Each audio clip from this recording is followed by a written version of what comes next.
अक्सर लोगों ने टॉर्नेडोज हॉलीवुड मूवीज में ही देखे होंगे क्योंकि हर साल 65% टॉर्नेडोज अमेरिका में आते हैं। टॉर्नेडोज कैसे पैदा होते हैं और ये कितने खतरनाक हो सकते हैं? टॉर्नेडो, हरिकेन, टाइफून और साइक्लोन में क्या फर्क है और दुनिया में सबसे ज्यादा टॉर्नेडोज सिर्फ अमेरिका के इस छोटे से हिस्से में क्यों आते हैं? नाजरीन, टॉर्नेडो बादलों के एक ऐसे टनल को कहा जाता है जो गोल घूमता हुआ, स्पिन करता हुआ आसमान से जमीन की तरफ आता है। इनमें से ज्यादातर तो बहुत कमजोर होते हैं, लेकिन कई टॉर्नेडोज इतने ताकतवर होते हैं कि वो अपने रास्ते में आने वाली किसी भी चीज को नहीं छोड़ते। अगर वर्ल्ड मैप पे देखा जाए तो टॉर्नेडोज एंटार्क्टिका को छोड़कर बाकी तमाम कॉन्टिनेंट्स पे ही पाए जाते हैं। कहीं कमजोर तो कहीं इनको बहुत पावरफुल फॉर्म में देखा जाता है। हर साल पूरी दुनिया में 2000 टॉर्नेडोज रिकॉर्ड किए जाते हैं, जिनमें से 1300 सिर्फ अमेरिका में पैदा होते हैं और ये दुनिया के बाकी टॉर्नेडोज के मुकाबले में होते भी सबसे ज्यादा खतरनाक हैं।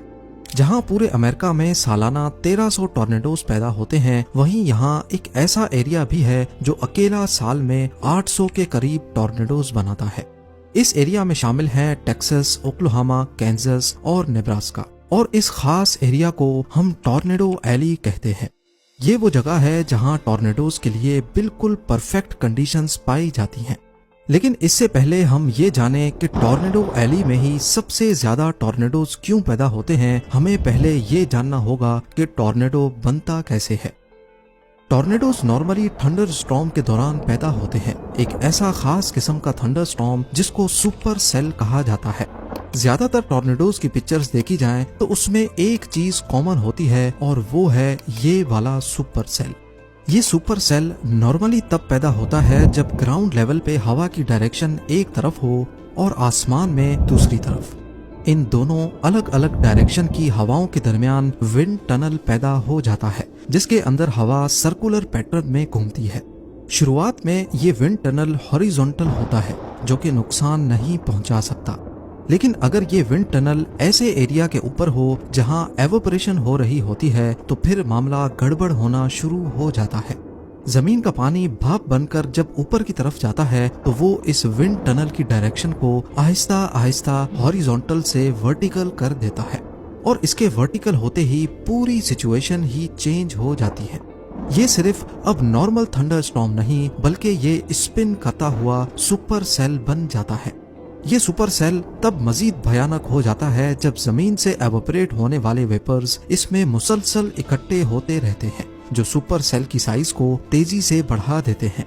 अब क्योंकि सुपर सेल में हवाएं तेजी से घूम रही होती हैं, इसी वजह से जमीन से उठने वाले वेपर्स भी इसमें स्पिन करते हुए फनल की शेप में ऊपर जाते हैं, जिनको फनल क्लाउड कहा जाता है। कई सुपर सेल्स ऐसे होते हैं जिनमें एक या एक से ज्यादा फनल क्लाउड्स पैदा हो जाते हैं। अगर एवोपरेशन का ये साइकिल ना टूटे और फनल क्लाउड के अंदर टेम्परेचर काफी गिर जाए तो वाटर वेपर्स पानी के ड्रॉपलेट्स में बदल जाते हैं और इसी के वजन से ये फनल क्लाउड जमीन से आकर टच करता है। जैसे ही ये जमीन से आकर टच होता है तो इसका नाम फनल क्लाउड से ट्विस्टर या फिर टॉर्नेडो हो जाता है। टॉर्नेडो के अंदर तेज हवाएं मैक्सिमम 480 किलोमीटर्स पर आवर की स्पीड से घूमती हैं, जो जमीन पे मौजूद किसी भी चीज को अपनी लपेट में ले सकती हैं। स्ट्रीट लाइट्स, साइन बोर्ड्स, दरख्त, पक्के घरों की खिड़कियां और हत्ता के कई घरों की छतें तक भी टॉर्नेडो की इन तेज हवाओं में उखड़ जाती हैं। इन हवाओं में इतनी ताकत होती है कि ये इंसानों और जानवरों को भी उठाकर दूर फेंक सकती है। ना सिर्फ इतना, बल्कि ये गाड़ियों की डायरेक्शन को भी बदल सकती है।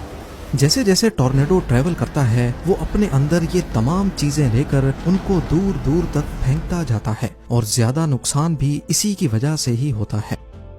अब अमेरिका में टॉर्नेडो एली के एरिया में वो तमाम कंडीशंस बड़ी आसानी से पूरी हो जाती हैं जिनसे टॉर्नेडो बनता है।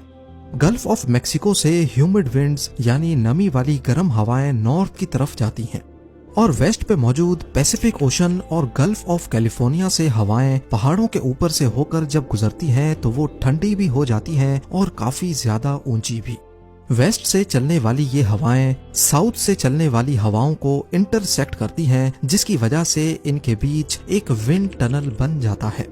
क्योंकि गल्फ ऑफ मेक्सिको से आने वाली हवा नम और गर्म होती है, इसी वजह से इनमें मौजूद वाटर वेपर्स ऊपर की तरफ जाते हैं और इस विंड टनल को बिल्कुल सीधा वर्टिकल कर देते हैं, जिसकी वजह से यहाँ सुपर सेल का बनना काफी इजी हो जाता है। और जैसा कि हमने पहले भी जाना, ये सुपर सेल तब मजीद बड़ा हो जाता है जैसे जैसे इसमें वाटर वेपर्स इकट्ठे होते जाते हैं। अब नॉर्मली ये जरूरी नहीं है कि हर सुपर सेल में से ही टॉर्नेडो निकले, क्योंकि सुपर सेल के बनते ही तेज बारिश या ओला बारिश शुरू हो जाती है, जो ऊपर आने वाले वाटर वेपर्स को ठंडा कर देती है और ऐसे सुपर सेल का साइकिल टूट जाता है। लेकिन टॉर्नेडो एली में वेस्ट से चलने वाली हवाएं बहुत तेज होती हैं, जो बारिश के पानी को यहाँ गिरने नहीं देती, जिसकी वजह से यहाँ एवोपरेशन का प्रोसेस टूट नहीं पाता और ऐसे सुपर सेल मजीद बड़ा होता जाता है। जितनी देर तक सुपर सेल बना रहेगा, उतना ही इसमें से फनल क्लाउड और फिर टॉर्नेडो बनने के चांसेस बढ़ जाते हैं। यही वजह है कि अमेरिका के इस हिस्से में जहां टेक्सास, ओक्लाहोमा, कैंसस और नेब्रास्का हैं, यहां दुनिया में सबसे ज्यादा टॉर्नेडोज पैदा होते हैं, करीब एक साल में 800 टॉर्नेडोज। अब ये तो हो गई टॉर्नेडोज की बात। तूफान की एक और भी किस्म होती है जिसको हरिकेन, टाइफून और साइक्लोन कहा जाता है। वो क्या चीज है जिससे हमें ये मालूम पड़े कि ये तूफान हरिकेन है, टाइफून या फिर साइक्लोन? असल में ये तीनों ट्रॉपिकल स्टॉर्म्स हैं और इन सब में ज्यादा फर्क नहीं होता, बल्कि इनमें कोई फर्क ही नहीं होता। ये तूफान दुनिया के जिस हिस्से में पैदा होते हैं उनके हिसाब से इनका नाम रखा गया है। वर्ल्ड मैप पे देखा जाए तो नॉर्थ वेस्ट पैसिफिक ओशन में जापान, साउथ कोरिया और ईस्ट रशियन बॉर्डर के करीब समंदर में जो तूफान बनता है उसको टाइफून कहा जाता है।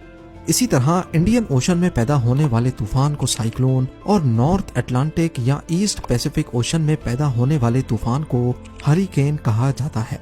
ये तीनों तूफान आपस में एक जैसे होते हैं, लेकिन अगर इनका मुकाबला टॉर्नेडो से किया जाए तो फिर काफी चेंज देखने को मिलता है। और इनमें सबसे बड़ा डिफरेंस होता है इनका साइज। जहां हरिकेन हैरत अंगेज तौर पे 1600 किलोमीटर तक फैल सकता है, वहीं सबसे बड़े टॉर्नेडो की साइज सिर्फ 2 किलोमीटर तक रिकॉर्ड की गई है। लेकिन अगर नुकसान की बात की जाए तो टॉर्नेडो होता भले ही हरिकेन से बहुत छोटा है, लेकिन नुकसान पहुंचाने में वो किसी से कम नहीं। सबसे ताकतवर हरिकेन, जिसको कैटेगरी 5 का लेवल दिया गया है, उसमें हवा की स्पीड 250 किलोमीटर पर आवर तक जा सकती है, पर आज तक सबसे पावरफुल टॉर्नेडो की स्पीड 480 किलोमीटर पर आवर से भी ज्यादा रिकॉर्ड की गई है, यानी कैटेगरी 5 हरिकेन से भी दुगनी रफ्तार।